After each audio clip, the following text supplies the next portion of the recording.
Welcome to another PL Together Lounge Talk. I'm Adam Geller, founder and CEO of Edthena, the video professional learning platform focused on teacher learning and student growth. Today, we're talking with Amy Tepper and Patrick Flynn of Tepper and Flynn. They're both former teachers and former school leaders and co-authors of multiple books. Amy and Patrick, thanks so much for joining us again here on PL Together. Oh, thank you, Adam. Thank Appreciate you. it. So I want to start kind of in the kind of meat of where we are. There's a lot of things happening in schools. There's a lot of, let's say, the context, the today's needs part of the problem, right? So I'm curious about innovating for today's needs, both from the kind of coach perspective and the school leader perspective. Patrick, I know that you've been talking recently about the need for risk-taking to build culture, like that opportunity for risk-taking to exist. So, what do teachers need in order to feel ready to learn and improve their teaching? Well, certainly the teachers need to be taking risks, but as we think about what risks they need to be taking, it's still about meeting student needs, right? And so it always does come back to what are we doing to meet students' needs? And in this context, especially in a post-pandemic context, it's challenging in the sense that we're, striving to build towards independent learners and students who own their own learning. But that means taking risks of allowing that opportunity inside the classroom and really opening in the classroom to release some of that control. And sometimes that's the biggest risk that teachers take of them all. And I think in this particular environment, as I said, we move out of the pandemic, it is really challenging for them to be able to take those risks and allow that kind of environment to gel within their classrooms. Amy, tell us a little bit about how risk-taking today can feel different for educators, given, just again, that context. How does this idea of risk-taking changed over time for educators? Well, we all suddenly were thrown into Zoom and Flipgrid and Seesaw and had to take these tremendous risks, dancing on our cameras to keep kids entertained and engaged and in their seats, facing our in their cameras. But I think something that has been really driven home this year has been the risk taking is required in terms of kids are different. Those kids sitting in our classrooms are different. They've gone through experiences that we've never been trained to handle or respond to. So now the risk taking is trying to understand while we're in it who these kids and who these learners are, what the changing and evolving needs are of these learners, and continuing to be willing to try new things completely out of our comfort zones or even in our training. And so it's going to come down to really tapping into the resources around us. It takes a village kind of mentality as well to be able to take these risks, because we're trying to solve problems while we're in them. And I don't think we even truly understand the implications that all of these collective and unique experiences have had on our kids and then the staff trying to support them.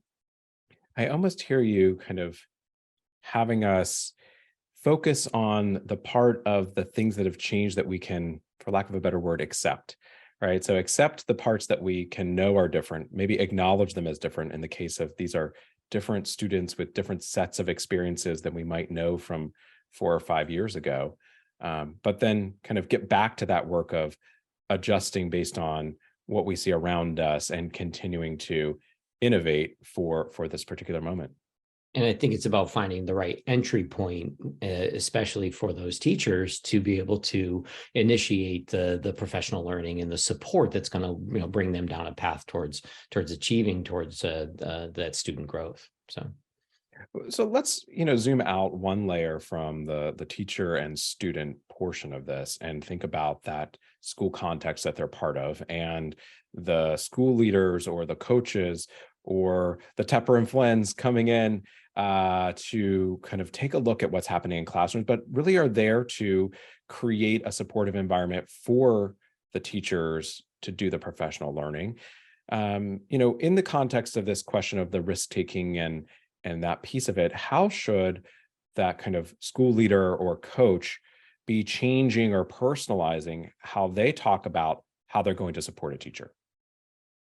Well, I think it still is about clarity, right? Is what is it that is needed, making sure that we differentiate towards those teachers to ensure that, as we're saying, hey, this is what we can do, let's get on the same page as Amy was talking about, a collective movement of kind of get on the same page as to what it is that is really needed, find your entry point, and then make sure that, I think this is the most important point, that there's formative opportunities. It's not always a kind of a summative assessment of how you're doing or a measurement of how you're doing or a rating about how you're doing. Instead, it's a true coaching model of here's where we know where we are and how we can move forward together, and provide that formative and informative opportunity throughout the entire year, especially much more frequently than we have been able to do in the past.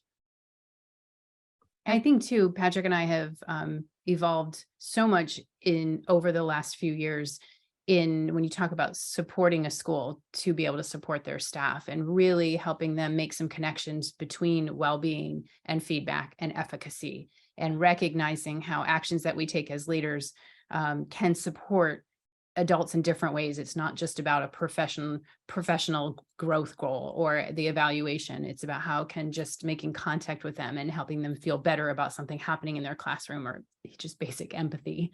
I think that those pieces have become just essential in the work that we're doing coming into buildings, and really recognizing, we gave you an example. The school has 7 out of 12 staff members out today. How do we support those leaders differently? They're in classrooms today subbing.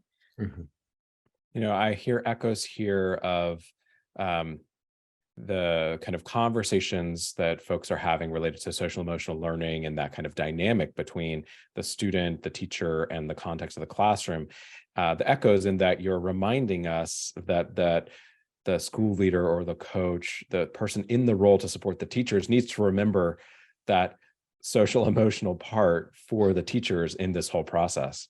Absolutely. It continues to be about human relationships and trust, right? And developing a compassionate eye towards, as Amy put, an empathetic eye towards what the experiences are, so that, whatever context we are placing that into and we're placed into, it provides us with that building of trust towards that growth that we're really looking for. Well, we need to take a short break. If you're watching this video on some corner of the internet or shared on social media, and you're wondering, what are we going to talk about next? Or what have we talked about before this? Head to pltogether.org for the rest of this interview, as well as many more. Amy and Patrick, thanks so much for joining us to be part of PL Together. Thanks. Thanks, Adam.